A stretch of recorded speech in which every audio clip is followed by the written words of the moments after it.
ونبقى في الشأن الصحي دائما، حيث يعيش الكثير ممن يعانون أمراض على مستوى الكبد العديد من المشاكل نظرا لانعدام الأدوية التي تعد أساسية في حياتهم، وانعدام أدوية جنيسة لها على غرار دواء إرسولفون الذي يعرف نقصا كبيرا في الصيدليات منذ أكثر من سنة. والتفاصيل مع سيد أحمد هديب.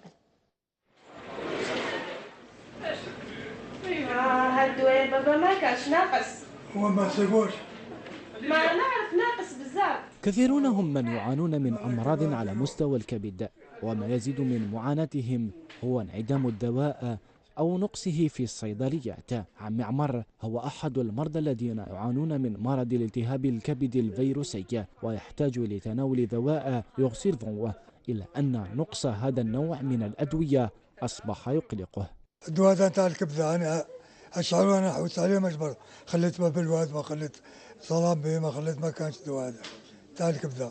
ولمعرفة ما إذا كان الدواء متوفرا قمنا بجولة حول مختلف الصيدليات الذين أكدوا لنا أنه منقطع منذ أكثر من سنة. هو هذا لو مونك، هذا لا بينوري هذه تاع صافي اون اني دمي خلات الناس يجوا من البر يجوا يحوسوا عليه.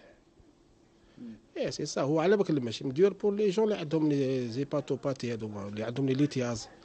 ايه دونك بون سي مالادي ان بو رار، ما ناقصه، مي توجور ايتي كان دي مالادي ولازم لهم الدواء تاعهم، سي مالادي كرونيك دونك لازم لها دواء. كاين بعض الادويه اللي راه مفقوده في السوق الوطنيه، هذا بارميو هذا اليورسولفون راه مفقود هكذا، والناس والمرضى راهم يفتشوا عليه. نقص مثل هذه الأدوية التي تعد أساسية لمرضى الكبد وانعدام أدوية جنيسة لها من شأنه أن يضاعف من معاناتهم أو يؤدي إلى فقدان حياتهم.